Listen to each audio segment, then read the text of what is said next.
하나님 우리에게 주신 말씀은 열왕기하 18장 1절에서 12절까지 말씀입니다. 열왕기하 18장 1절에서 12절까지 말씀 우리 한 절씩 교독하여 읽도록 하겠습니다. 이스라엘의 왕 엘라의 아들 호세와 제3년에 유다 왕 아하스의 아들 히스기야가 왕이 되니 그가 왕이 될 때에 나이가 25세라 예루살렘에서 29년간 다스리니라. 그의 어머니의 이름은 아비요 스가리야의 딸이더라. 히스기야가 그의 조상 다윗의 모든 행위와 같이 여호와께서 보시기에 정직하게 행하여 그가 여러 산당들을 제거하며 주상을 깨뜨리며 아세라 목상을 찍으며 모세가 만들었던 높임을 이스라엘 자손이 이때까지 향하여 분향함으로 그것을 부수고 너우스단이라 일컬었더라. 히스기야가 이스라엘 하나님 여호와를 의지하였는데 그의 전후 유다 여러 왕 중에 그러한 자가 없었으니 곧 그가 여호와께 연합하여 그에게서 떠나지 아니하고 여호와께서 모세에게 명령하신 계명을 지켰더라. 여호와께서 그와 함께 하심에 그가 어디로 가든지 형통하였더라. 저가 아수르 왕을 배반하고 섬기지 아니하였고 그가 블레셋 사람들을 쳐서 가사와 그 사방에 이르고 망대에서부터 견고한 성까지 이르렀더라. 히스기야 왕 제4년 곧 이스라엘의 왕 엘라의 아들 호세아 제7년에 아수르의 왕 살만에셀이 사마리아로 올라와서 애워쌌더라. 3년 후에 그 성읍이 함락되니 곧 히스기야 왕의 제6년이요 이스라엘 왕 호세아의 제9년에 사마리아가 함락되매 아수르 왕이 이스라엘을 사로잡아 아수르에 이르고 고산 강가에 있는 할라와 하볼과 메대 사람의 여러 성읍에 두었으니 이는 그들이 하나님 여호와의 말씀을 듣지 아니하고 그 언약과 여호와의 종 모세가 명령한 모든 것을 따르지 아니하였습니다. 아멘. 네, 이제 날이 시원해지고 가을이 왔습니다. 가을이 오면서 저에게는 또 다른 시즌이 찾아오고 있는데 그 시즌이 무엇이냐면 바로 연말이라는 시즌입니다. 이 연말이라는 시즌이 왜 중요한가 하면 우리가 1년 동안 어떻게 살았는가를 결산하는 때이기도 하지만 우리가 내년을 어떻게 살아야 하는가라는 것을 또 고민하고 결정하고 선택해야 하는 그러한 시간이기도 하기 때문이죠. 목회에 있어서 이 11월 말이면 우리 교회 모든 이 사역들이 맞춰지게 되고 이 12월 1일부터 우리가 내년 사역으로 넘어가게 됩니다. 그래서 10월 달 그리고 11월 달은 저에게 하나님께서 우리 교회에 어떤 일들을 행하기 원하시는가 하는 것들을 또 질문하고 기도하며 들으며 하나님 안에서 정리하는 그런 시간을 제가 가지게 됩니다. 여러분 1년의 삶을 돌아볼 때에 하나님 앞에 잘 살았던 모습이 많으십니까? 아니면 조금 후회되고 또 죄송스럽고 또 실수했다 또는 죄지었다 실패했다라고 여겨질 때가 많으십니까? 우리가 하나님 앞에 늘 잘 살고 싶지만 우리가 하나님의 말씀대로 순종해서 하나님이 주시는 은혜와 복들을 충만히 누리는 인생 살아가기 원하지만 사실은 더 많은 시간들이 우리가 좀 무너졌던 시간들 또 연약했던 시간들 또 하나님 앞에서 좀 실수하고 좀 죄송스러운 시간들이 또 많지 않았나라는 그런 생각도 하게 됩니다. 우리 인생 가운데 문제와 위기들이 끊임없이 일어나고 있습니다. 국제적인 정세가 그러하고 한국의 경제가 그러하고 또 지금 세계적으로 계속된 전쟁들이 일어나고 있고 이런 것들이 그냥 그 나라 그 지역의 문제가 아니라 이 전 세계적으로 영향을 끼치기 때문에 우리의 삶도 안전하지 않다. 우리의 삶도 위태롭다라고 그렇게 설명할 수 있겠죠. 또 여러 가지 일들이 일어나고 있죠. 우리나라 안에 또 이념 간의 싸움, 또 세대 간의 갈등, 또 부부 간의 가정 간의 깨어짐, 이 직장 사행할 가운데 어려움들이 계속해서 우리의 삶에 찾아오고 있습니다. 그러면 우리가 그러한 위기들, 그러한 문제들을 과연 어떻게 해결할 수 있을까요? 하나님께서는 우리가 어떻게 함으로 그런 일들 속에서, 그런 문제 속에서 회복된 삶을 살아갈 수 있도록 인도해 주시는 걸까요?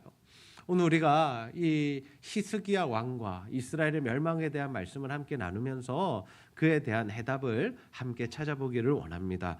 호세아가 왕으로 다스렸을 때에 북이스라엘이 아수르에 의해서 멸망을 당하게 됩니다. 하나님께서요 북이스라엘 갑자기 멸망시키신 건 아닙니다. 계속해서 말씀하셨어요. 왕들에게 백성들에게 선지자들을 보내셔서 돌아오라고. 그러면 안 된다고. 이제 나와 다시 사랑하자고 나만 섬기라고 그렇게 말씀하셨습니다. 그런데 이스라엘 백성들의 반응이 어떠했습니까? 우리 열왕기하 17장 15절 말씀 한번 보십시오. 한번 보시면요. 여호와의 율례와 여호와께서 그들이 조상들과 더불어 세우신 언약과 경계하신 말씀을 버리고 뭘 버렸다고요? 하나님의 말씀을 버렸대요. 이스라엘 백성들이 하나님의 말씀을 버린 겁니다. 하나님의 말씀이 뭐예요? 하나님께서 주신 모세를 통해서 주신 율법과 율례들이었죠. 그리고 그 말씀대로 살면 어떻게 해주시겠다고 약속하셨어요? 너희들 복 줄게, 이른 비와 늦은 비 줄게라고 약속하셨어요. 가나안 땅에서 그들이 복을 받을 수 있는 유일한 길이 뭐였냐면 바로 이거 하나님의 말씀대로 살아가는 일이었다라는 거죠. 근데 그들이 했던 일이 뭐예요? 말씀을 버린 일이에요. 하나님을 떠난 일이에요. 그리고 뭘 했어요? 허무한 것을 뒤따라 허망하며, 허무한 것을 뒤따랐다는 말은 우상을 섬겼다라는 거예요. 하나님 보시기에 우상은 아무것도 아닙니다. 여러분, 여러 신들 중에 우리가 하나님을 섬기는 게 아니에요. 하나님께서 십계명에서 나 외에 다른 신을 섬기지 말라라고 하신 이 말씀이 여러 신들이 있는데 그 중에 나만 섬겨라는 것이 아니라 하나님만 유일한 신이신데, 그리고 다른 신들은 다 사람이 만들어낸 거짓 신인데 그것 섬기는 건 허망한 일이니까 하지 말라라고 말씀하신 거죠. 근데 이스라엘 백성들이 어떻게 해요? 가나안 땅에 들어갔어요. 하나님께서 주신 선물을 받은 겁니다. 근데 그 땅에 들어가서 뭐가 보여요? 우상을 섬기는 게 보여요. 이방 민족들이 우상을 섬기더라라는 거죠. 어떤 신들을 섬겼어요? 대표적인 신들이 바알과 아세라입니다. 늘 등장하는 신들의 이름이에요. 이 바알과 아세라는요, 뭘 약속해 주는 신이냐면요, 농사의 신이고 다산의 신이고 축복의 신입니다. 농사가 잘 되게 하는 신이 바알의 신이고요, 많은 소출과 많은 양떼들을 누릴 수 있게 해준다고 약속하는 신이 뭐냐? 아세라 신이에요. 자, 그러면 이스라엘 백성들이 뭘 바라본 거예요? 하나님을 바라보지 않고 누구를 바라본 거예요? 세상을 바라봤고 이방인들을 바라본 거예요. 여러분, 우리가 무엇을 바라보느냐가 정말 중요하다라는 거예요. 우리의 시선이 어디를 향해 있는가? 우리가 하나님을 바라보면요, 믿음의 고백을 할 수 있습니다. 하나님이 나의 생명의 주관자시죠. 하나님이 나의 먹고 사는 문제 해결해 주시는 분이시죠. 그러면 하나님, 내가 하나님의 말씀대로 살아가겠습니다. 이 믿음의 고백이 가능한데 우리의 시선이 어디에 머물러 있으면요, 이 세상에 머물러 있으면요, 잘 먹고 잘 사는 그 사람들 바라보면요, 세상적인 가치관을 말하는 거기에 우리가 귀를 기울이면요, 어디로 가는 거예요? 그러면 나는 어떻게 하면 잘 살 수 있어? 어떻게 하면 나도 부자가 될 수 있어? 어떻게 살아야 되는 거야? 어디에 투자해야 되는 거야? 내가 어떤 직장을 가져야 되는 거야? 우리의 시선이 어디를 향해 있느냐에 따라서 믿음의 삶을 살아갈 수 있느냐, 아니면 정말 세상에 속해서 하나님이 기뻐하시지 않는 삶을 살아가느냐가 결정된다라는 거예요. 저는 우리 제자들교회 성도님들이 정말 시선을 하나님께 두시고 하나님을 믿음으로 하나님의 인도함을 받고 하나님의 말씀을 따라가 복된 인생이 다 되시기를 주님의 이름으로 축복합니다. 아멘. 하나님 그들에게 계속해서 돌이킬 기회를 주셨어요. 수백 년 동안 여러 왕들에게 하나님 여러 선지자들을 통해서 말씀하셨어요. 근데 그들이 어떻게 끝내는 돌아오지 않아요. 그래서 호세아 때에 그들을 멸망시키신 겁니다. 아수르라는 나라를 들어서 이스라엘을 심판하신 거예요. 나라가 망했어요. 백성들은 끌려갔어요. 흩어졌어요. 그런데 참 안타까운 게 뭐냐면요, 참 가슴 아픈 사연이 뭐냐면요, 그 땅에 누가 들어와 살아요? 이방인들이 들어와 살아요. 아수르의 정책 중에 하나가 뭐였냐면요, 한 나라를 멸망시키잖아요. 그러면 그 멸망시킨 나라를 다른 땅으로 이주시켜 버립니다. 그리고 반대로 그 땅에 다른 민족들을 채워 넣어요. 그래서 이 북이스라엘이 어떤 일들이 일어났냐면 혼합적인 일들이 일어나요. 결혼도 하게 되고 이방인들과 우상도 섬기게 되고.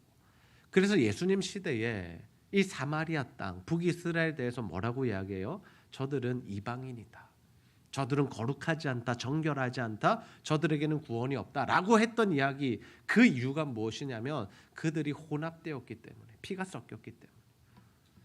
근데 그 일이 왜 일어났냐고요? 하나님의 말씀 때문에 일어나요. 아수르의 정책 때문에 일어난 것 같지만 사람들이 볼 때는 어쩔 수 없이 일어난 일 같지만 그게 아니었다라는 거예요. 하나님께서 이스라엘 백성들에게 가나안 땅 약속하시면서 뭐라고 말씀하세요? 거기 있는 이방 민족들 다 진멸해라, 쫓아내라. 그리고 너희들이 하나님만 섬기며 살아라. 그런데 그것이 안 되면 너희들이 끝까지 하나님 말씀대로 살지 않고 너희들이 끝까지 배도하고 우상 섬기며 하나님께서 뭐라고 말씀하셨냐면 내가 이 땅에서 너희들을 토하여 내치리라라고 말씀하셨어요. 그 말씀이 이루어진 겁니다. 하나님께서 지금 누구를 토하여 내치신 거예요? 이스라엘 백성들을 토하여 내치신 거예요. 조금 더 분명한 표현은 뭐냐면 하나님께서 역겨우셨다는 거예요. 이스라엘 백성들의 그 우상 숭배, 하나님을 섬기지 않고 우상을 섬기고 다른 것들을 사랑하는 그 모습을 보면서 하나님 역겨우셔서 토하여 내치셨다라는 거예요. 그리고 그 땅에 다른 민족이 들어와서 살게 되었다라는 거죠. 북이스라엘에 이러한 어려움들이 있을 때, 나라가 망했을 때, 그럼 남유다에는 어떤 일이 있었냐? 그 땅에 히스기야라는 왕이 세워지게 됩니다. 성경은 이 히스기야 왕을 어떤 왕이라고 평가하고 있죠? 열왕기하 18장 3절 말씀 함께 읽어봐요. 시작. 히스기야가 그의 조상 다윗의 모든 행위와 같이 여호와께서 보시기에 정직하게 행하여. 아멘. 누구처럼 정직하게 행했다라고 그래요? 다윗처럼요. 여러분, 이스라엘의 이 모든 왕들 중에 정말 하나님을 사랑하고 전심으로 하나님을 따랐던 왕이 누굴까라고 생각해 보면 다윗이라고 말할 수 있어요. 다윗은요, 하나님 너무나 사랑했어요. 자신의 목자로 삼았어요. 그리고 하나님을 어떻게 하면 기쁘시게 할까라는 그 고민을 하는 인생이었습니다. 자신이 쫓길 때에도 어떻게 해요? 하나님의 말씀 때문에 사울을 치지 않았어요. 그 사람 죽이면 내가 올라설 수 있고 내가 왕으로 등극할 수 있음에도 어떻게 하는 거예요? 하나님께서 기름 부으신 자를 손대는 거 기뻐하시지 않는 일이야. 그랬던 사람이 바로 다윗입니다. 물론 죄 지었어요. 넘어졌습니다. 나쁜 일 했습니다. 그러나 그것을 자신이 깨닫게 됐을 때 어떻게 해요? 그 자리에 엎드려서 하나님 앞에 금식하며 기도하며 회개했다라는 거예요. 여러분, 예수님 믿고 죄를 짓지 않는 인생은 없습니다. 그러나 중요한 게 뭐냐면 하나님께서 그 죄를 깨닫게 하실 때에 어떻게 반응하느냐는 저마다 다를 수 있다라는 거예요. 그냥 넘어가는 사람들이 있어요. 하나님께서 마음에 찔림을 주시는데 뭐 어쩔 수 없는 일 아니야. 이거 현실적인 일이잖아. 이거 세상 사람들 다 이렇게 사는데 뭐 특별한 잘못이야 라며 지나가는 사람들이 있고요. 누군가는 양심의 가책을 받아서 하나님 앞에 기도하기도 해요. 하나님 이거 잘못했어요. 그러나 거기에 멈추는 사람들이 있다라는 거예요. 또 그 죄를 범하는 사람들이 있다라는 거예요. 근데 다윗은 어떻게 했어요? 다시는 그 죄를 범하지 않았다라는 겁니다. 하나님 앞에 철저히 회개하고 자신의 그 연약한 부분 하나님께서 다루어 주시고 그래서 그 아들이 죽고 그리고 여러 가지 어려움들 당했고 그러나 그 중간에 끝까지 하나님께서 원하시는 그 삶을 살아갔던 사람이 다윗이에요. 그 죄악 이후에 다윗이 했던 일이 뭐예요? 여호와의 성전을 짓는 일들을 준비했죠. 하나님께서 받지 않으시겠다 말씀하셨어요. 너 손에 피가 가득해서 내가 받지 않을 거야. 근데 다윗이 어떻게 하는 줄 아세요? 하나님 알겠어요. 그러면 나랑은 상관없는 일이죠. 라고 끝난 것이 아니라 자신의 아들 솔로몬의 때에 그 성전을 지을 수 있도록 물자를 준비하고 무역을 해놓고 관계를 맺어놓고 그리고 하나님 앞에 기도함으로 그 설계도를 받아놓고 그런 일들을 바로 다윗이 했다라는 거예요. 하나님을 전심으로 사랑했던 왕, 그 왕과 같이 하나님 앞에 정직하게 행했다라는 것은 엄청난 칭찬인 거죠. 여러 왕들이 이런 평가를 받은 것이 아닙니다. 몇 되지 않습니다. 나중에 우리가 살펴볼 요시아도 그런 평가를 받았는데요. 아무튼 이 히스기야가 하나님 보시기에 정말 정직하게 행했던, 하나님을 기쁘시게 했고 하나님을 사랑했고 정말 하나님을 원하는 삶을 살았던 사람이었다라는 거예요. 그가 했던 일 중에 특별한 일이 있습니다. 여러 우상들을 제거하고 주상 깨뜨리고 아세라 목상 부셔버리고 백성들 우상 숭배했던 그 노뱀까지도 다 부시는 일들도 했지만 뭘 없앴냐면요. 히스기야 때 산당들을 제거했다라고 해요. 여러 산당들을. 여러분, 산당이 뭔지 아세요? 이스라엘 백성들이 우상 숭배하는 장소였습니다. 이스라엘 백성들에게는요. 마치 산당이 자신들의 삶이었고 자신들의 인생의 일부였습니다. 그것을 건드린다? 굉장히 위험한 일이죠. 여러분, 그 나라마다 문화가 있고요. 나라마다 전통이 있잖아요. 근데 이스라엘 백성들의 문화와 전통은 뭐였냐면 하나님도 섬겼지만 산당에서 자신들이 원하는 오만 우상들을 섬기는 일들을 해왔다라는 거예요. 근데 왕들이 여러 가지 개혁들을 해요. 개혁을 한 왕들 많잖아요. 그러나 산당은 잘 손대지 못했어요. 왜? 위험한 일입니다. 민심을 잃는 일이고 반역할 수 있는 일이고 그들이 자신을 떠날 수 있는 일이다라는 거예요. 그래서 그런 마음 때문에 사실 여로보암이 세웠던 게 뭐예요? 북이스라엘에 금송아지 우상 세워놓고 제단 세워서 절하라고 했잖아요. 왜? 사람들 민심을 살피느라. 이 사람들이 나를 계속 지지해야 되니까. 그러면 지금 이 히스기야가 산당을 제거했다라는 건 어떤 의미입니까? 결단했다라는 거예요. 믿음으로 결단했다라는 거예요. 내가 어떤 일을 당할지 모르지만 백성들 날 싫어할 수도 있고 내가 왕에서 폐위될 수도 있고 반역이 일어날 수도 있지만 그럼에도 불구하고 내가 해야 할 일이 뭐다? 산당을 제거하는 일이다. 무엇 때문에 가능한 거예요? 그가 하나님을 사랑했고 하나님의 말씀대로 살고자 결단했기 때문이에요. 하나님 편에 선 겁니다. 저는 우리 제자들교회 성도님들이 정말 이러한 믿음의 결단을 가지고 살아가게 되시기를 주님의 이름으로 축복합니다. 믿음의 결단. 뭐 갑자기 우리가 어디 시위하러 가자는 거 아닙니다. 네. 어디 가서 싸우자라는 게 아니에요. 뭐 우상을 뭐 없애야 된다 그래가지고 또 막 가가지고 불상 깨뜨리고 이렇게 하자는 게 아닙니다. 이 산당을 제거한다는 것의 의미는요 더 깊은 의미가 있어요. 우리 삶에도요, 우리 가정에도요, 우리 교회에도, 우리 신앙생활에도요, 이 산당들이 존재한다라는 거예요. 단순히 눈에 보이는 어떤 우상, 다른 종교 이것만이 산당이 아니라 내 삶 속에 들어와 있는 산당이 있고 우리 가정 안에 드려지고 있는 우상 숭배 제사가 있고 심지어 신앙생활과 교회 안에도 이러한 하나님이 기뻐하시지 않는 모습들이 있다라는 거예요. 예를 한번 들어볼까요? 티가 나지 않지만 내 삶 속에 죄악된 습관들이 있을 수 있어요.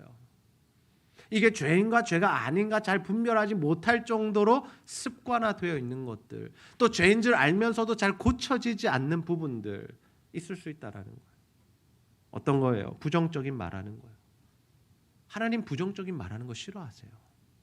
분명히 말씀하셨잖아요. 부정적인 말 하지 마라. 여러분 누군가를 미워하고 시기하고 질투하는 거 하나님께서 기뻐하시지 않아요. 내가 싫어하는 죄가 이러이러한 것들이니 하면서 하나님께서 내어놓으신 그 단어들이 뭐예요? 시기하고 질투하고 미워하고 남을 험담하고 음란하고 이런 것들을 하나님께서 기뻐하시지 않는다고 우리에게 분명히 말씀하셨어요. 우리 안에 그런 죄가 없느냐라는 겁니다. 속이는 것, 정직하지 못한 것, 나의 이익과 나의 유익을 위해서 다른 사람들을 짓밟아 버리는 것, 세상의 가치관으로 살아가고 힘의 원리로 살아가는 것 하나님 기뻐하시지 않잖아요. 우리 안에는 그런 부분 없습니까? 직장 생활하면서 다른 이들과 관계 맺으면서 가정 속에서 그런 모습 없느냐라는 것. 가정의 풍습이라는 이 울타리 안에서 우리도 그런 일 하고 있지 않습니까?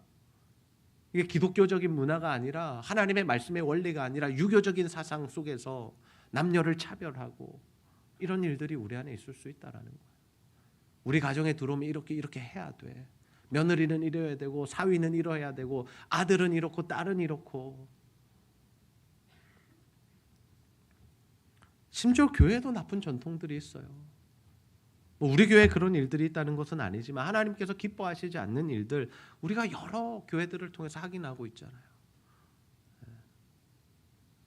교인들 간에 서열을 만들고 줄을 세우고 서로 친한 사람들끼리 당을 만들고 자기들끼리만 친하게 지내고 기존 신자가 새로운 신자들 반가워하지 않고 텃세 부리고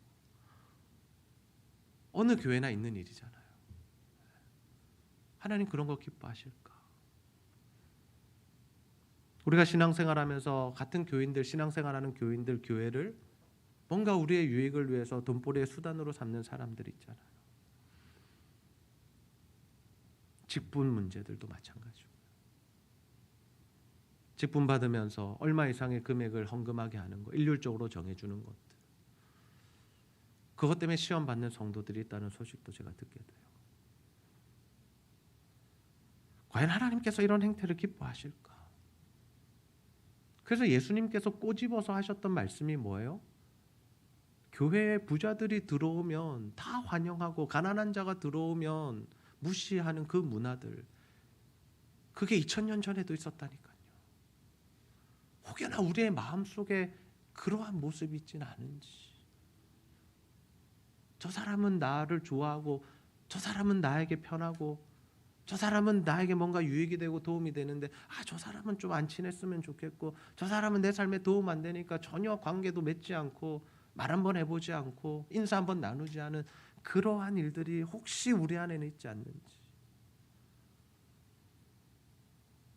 제가 예로 들어드린 이 모든 문제들 속에 혹여나 하나라도 우리 안에 이러한 모습과 마음이 있었다면요, 그것이 우리 안에 자리 잡은 산당이라는 겁니다. 오늘 말씀을 통해서 또 오늘 기도하는 가운데 이 산당들이 깨어지는 역사가 있기를 주님의 이름으로 축복합니다. 아멘. 불편한 이야기잖아요. 제가 설교하면서도 불편한 이야기잖아요. 들으시는 여러분도 좀 부담되는 이야기잖아요. 그러나 이것을 없애는 것을 누가 기뻐하신다는 거예요? 하나님이 기뻐하신다는 거예요. 그냥 묵혀두고 가면 아무 문제 되지 않고 오랫동안 이렇게 해왔으니까 그냥 이게 우리의 전통이니까 그냥 갑시다 라고 말할 수 있는 일이지만, 다른 교회도 이렇게 하잖아요 라고 말할 수 있고 우리가 이때까지 이렇게 해왔잖아요 라고 말할 수 있지만, 그게 아니라 정말 하나님이 기뻐하시지 않는다라는 것이 분명해졌을 때는 히스기야처럼 이것을 단숨에 잘라버리고 끊어낼 수 있는 그 용기와 결단, 그것이 우리 안에 필요하다라는 거예요.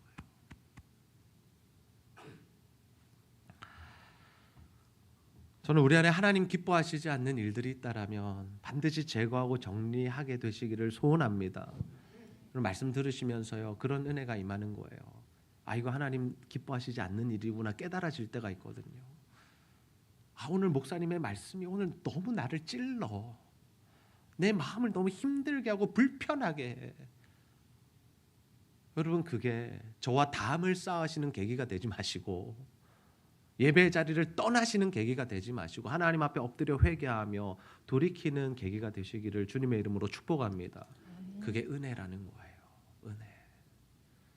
하나님이 우리에게 베푸시는 은혜예요. 히스기야가 산당을 제거했죠. 그리고 히스기야는요, 하나님을 의지한 사람이었어요. 5절과 6절 말씀 함께 한번 읽어봅시다. 시작. 히스기야가 이스라엘 하나님 여호와를 의지하였는데 그의 전후 유다 여러 왕 중에 그러한 자가 없었으니 곧 그가 여호와께 연합하여 그에게서 떠나지 아니하고 여호와께서 모세에게 명령하신 계명을 지켰더라. 아멘. 여호와를 의지했는데 전후로 그런 왕이 없었다라고 합니다. 정말 하나님을 의지하고 의존했던 사람이요.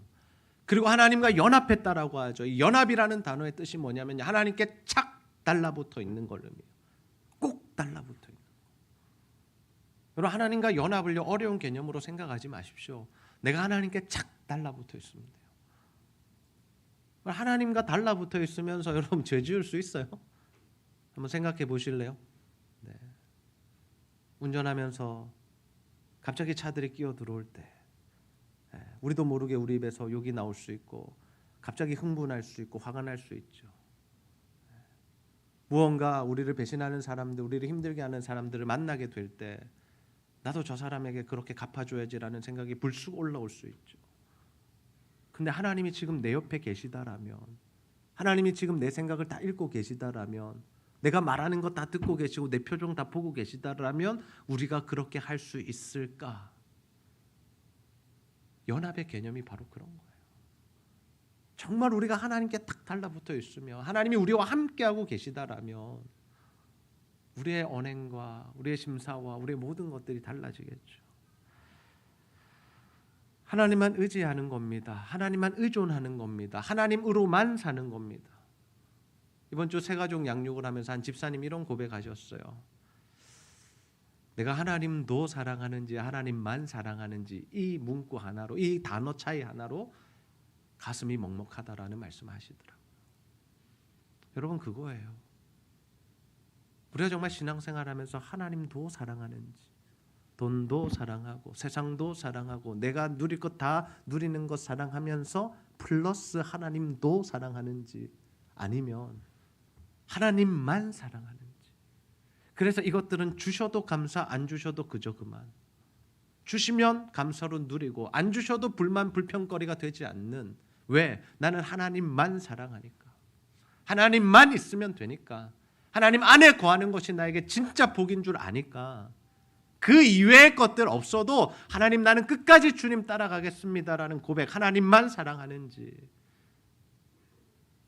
여러분 어떠세요? 하나님만 사랑하십니까? 정말 하나님만 사랑하세요? 하나님만 사랑하기 위해서 하나님께 달라붙어 있어야 되는 거예요. 연합하셔야 돼요. 주의 말씀이 내 안에 있어야 되고 하나님의 마음이 나에게 부어줘야 돼요. 하나님의 마음이 부어줘야 돼요. 그럴 때 하나님께서 부어주시는 은혜가 뭐냐면요. 7절과 8절에 기록되어 있어요. 함께 읽어봅시다. 시작. 여호와께서 그와 함께 하심에 그가 어디로 가든지 형통하였더라. 저가 아수르 왕을 배반하고 섬기지 아니하였고 그가 블레셋 사람들을 쳐서 가사와 그 사방에 이르고 망대에서부터 견고한 성까지 이르렀더라. 아멘. 여호와께서 그와 함께 하심에 히스기야는 하나님께 딱 달라붙어 있었고 그러니까 하나님은 어떻게 하시는 거예요? 히스기야와 함께 하심에. 여러분 저는 여러분의 삶 가운데 하나님이 함께 하시는 은혜가 임하기를 주님의 이름으로 축복합니다. 여러분 이게 우리 인생의 정답인 거예요. 다른 거 필요 없어요. 하나님이 함께 하시면 되는 거예요. 하나님이 함께 하시는데 뭐가 두렵습니까? 하나님이 함께 하시면 모든 것이 형통해지는 거예요. 왜? 하나님이 함께 하시는 인생이니까. 하나님의 뜻과 계획이 우리를 통해서 이루어지니까. 그게 바로 형통이라는 거예요. 그래서 어떤 일들이 있어요? 아수르를 섬기지 않았대요. 그의 영토가 넓어지는 거예요. 왜요? 하나님이 함께 하시니까요. 하나님이 뭘 원하셨어요? 이스라엘 백성들이 강하기를 원하셨잖아요. 그들을 통해서 민족들이 열방들이 예수를 믿기를 원하셨죠. 하나님을 알기를 원하셨잖아요. 하나님이 함께 하시면 회복이 일어나는 거예요. 여러분 우리 삶에 어떨 때 회복이 일어날까요? 우리가 하나님만 의지하고 하나님께 붙어있고 하나님의 말씀대로 살아가서 하나님이 우리와 함께 하실 때 우리 삶 가운데 회복이 일어나게 되는 겁니다. 우리가 애쓴다고 노력한다고 사방팔방으로 뛰어다닌다고 내 인생의 회복이 일어나는 것이 아닙니다. 하나님이 함께 하셔야 됩니다. 하나님이 형통케 하셔야 됩니다. 하나님이 여러분의 삶에 함께 하셔야 되고 여러분의 가정을 만지셔야 되고 여러분의 직장과 사업터에 복을 주셔야 하나님의 형통이 임한다라는 거예요. 신앙생활과 삶이 다르지 않은 이유가 바로 그것입니다. 나의 신앙생활이 어떠하느냐에 따라서 내 삶의 모습이 형편이 달라진다라는 거예요. 우리는 자꾸 여기만 관심 가지잖아요. 어떻게 하면 웰빙, 워라벨. 어떻게 하면 더 잘 살 수 있을까? 편히 쉬면서 일할 수 있을까? 어떻게 하면 다른 사람들보다 더 인정받을 수 있을까? 근데 왜 여기는 별로 신경 쓰지 않을까요? 내가 하나님 안에 있는가? 하나님이 나와 함께 하시는가? 하나님의 말씀이 나에게 이루어지고 있는가는 왜 별로 신경 쓰지 않을까요? 그게 안타까운 거죠. 우리가 하나님 의지하는 삶을 살아가면요. 하나님께서 우리 삶 가운데 다시 한번 은혜를 부으시고 부흥을 경험하게 하시는 줄 믿습니다. 네. 그 하나님을 믿으셔야 돼요. 그 하나님을 믿으셔야 돼요. 하나님께서 내 삶 가운데 은혜를 부으셔야 부흥이 일어나는 거예요. 하나님이 우리의 가정에 은혜를 부으셔야 가정이 살아나는 겁니다. 교회도 마찬가지예요. 인간적인 조건으로 교회가 되어지는 것이 아닙니다. 여러 가지 현상들로 설명은 할 수 있지만 그 중심에 뭐가 있는 거? 하나님의 은혜가 있는. 은혜가 없이는요 교회는요 무너질 수밖에 없는 거예요. 왜? 하나님이 다스리시는 곳인데 하나님이 함께 하시지 않으면 뭐가 된다는 거예요? 아무것도 될 수가 없죠. 히스기야에 대한 기록 다음에요. 또 다시 한번 뭐가 기록되냐면 이스라엘의 멸망에 대한 말씀이 4절에 기록되어 있어요. 9절에서 12절까지. 분명 17장에서 이스라엘이 멸망당하는 것을 긴 분량으로 소개하고 있습니다. 그런데 왜 히스기야 이야기를 하고 히스기야 이야기를 계속 이어가야 하는 그 타이밍에 왜 다시 한번 이스라엘의 멸망에 대한 말씀을 주셨을까? 왜 뜬금없이 다 알고 있는 내용을 왜 다시 한번 말씀하실까라는 거죠. 저는 이 말씀을 묵상하는 가운데 이 성경에 저자의 의도가 있다. 저자의 의도는 뭐예요? 성령의 의도죠. 하나님의 의도죠. 성령의 감동으로 기록된 책이 성경이니까 열왕기서를 기록한 자도 의도가 있었겠지만 이것을 기록하게 하신 하나님의 의도가 있다. 그 의도가 뭘까? 하나님의 마음이 어떠한지를 보여주시기 원했다라는 거예요. 이 구조를 통해서 하나님은요 유다를 사랑하십니다. 마찬가지로 이스라엘도 사랑하세요. 이 말씀 보시면서 이스라엘은 망했고 유다는 살아나는 모습을 보시면서 이스라엘은 죽어 마땅하고 하나님은 유다를 사랑하시네라고 생각하시면 안 되는 거예요. 하나님의 마음이 어디에 있었을까요? 이스라엘에게도 여전히 있으셨어요. 열왕기하 13장 22절 23절 말씀 보세요. 여호아스 왕의 시대에 아람 왕 하사엘이 항상 이스라엘을 학대하였으니 왜? 그들이 말 안 들었으니까. 그 왕이 하나님 섬기지 않았으니까. 여로보암의 죄의 그 길을 따라갔으니까. 하나님께서 계속해서 징계하시는 거예요. 어렵게 만드시는 겁니다. 그런데 그 어려움 속에 피어나는 한 송이 꽃처럼 하나님의 마음이 기록되어 있어요. 23절 우리 함께 한번 읽어봅시다. 시작. 여호와께서 아브라함과 이삭과 야곱과 더불어 세우신 언약 때문에 이스라엘에게 은혜를 베풀며 그들을 불쌍히 여기시며 돌보사 멸하기를 절개하지 아니하시고 이때까지 자기 앞에서 쫓아내지 아니하셨더라. 아멘.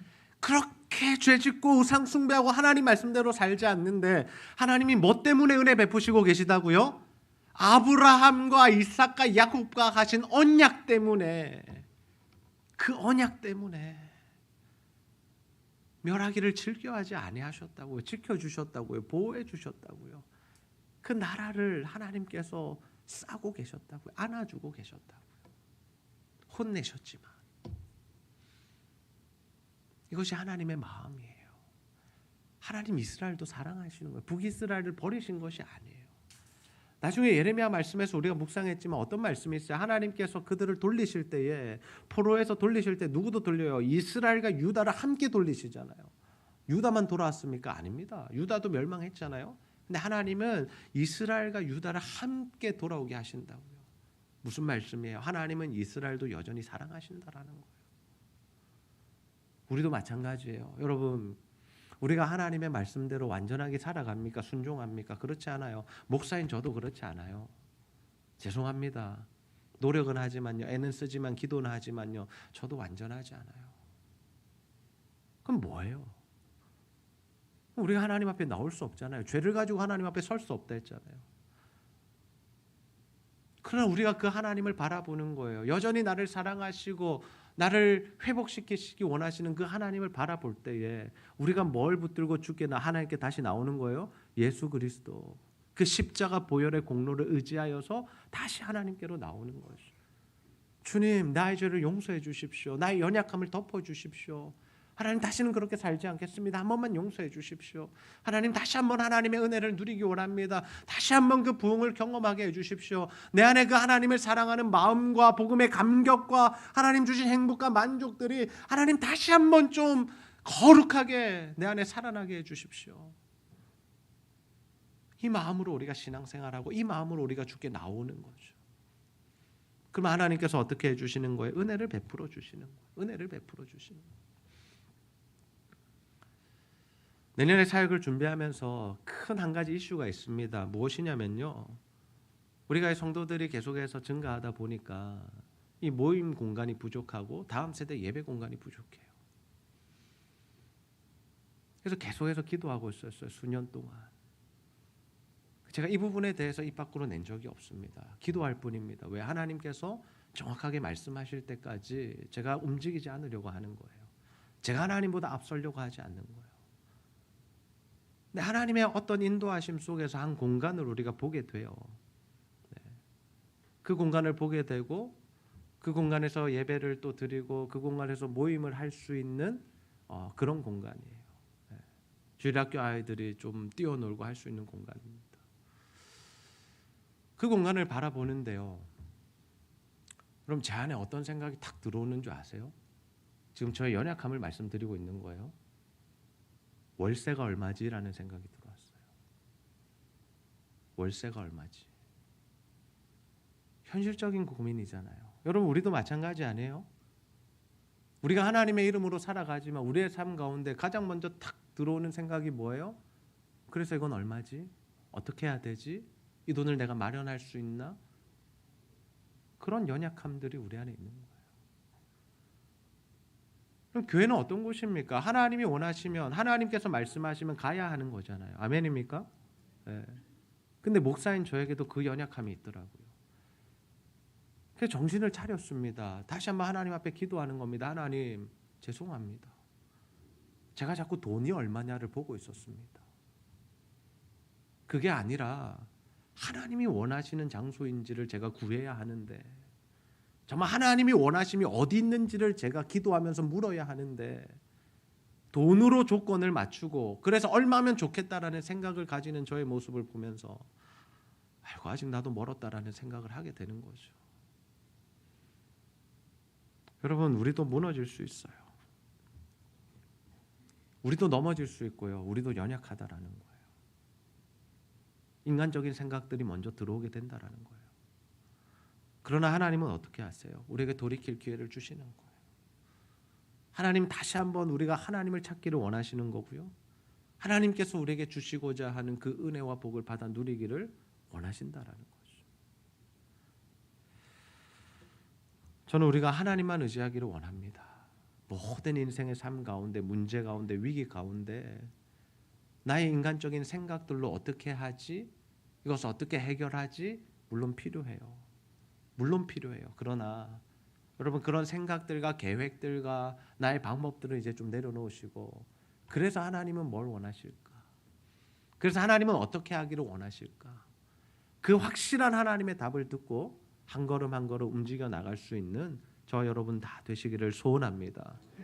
그래서 여러분의 삶 가운데 하나님의 말씀이 이루어지고 하나님의 뜻과 계획이 성취되며, 그래서 하나님이 주시는 그 은혜, 형통케 하시는 은혜가 저와 여러분의 삶 가운데 날마다 머물기를, 그 은혜로 살아가는 저와 여러분이 다 되시기를 주님의 이름으로 축복합니다.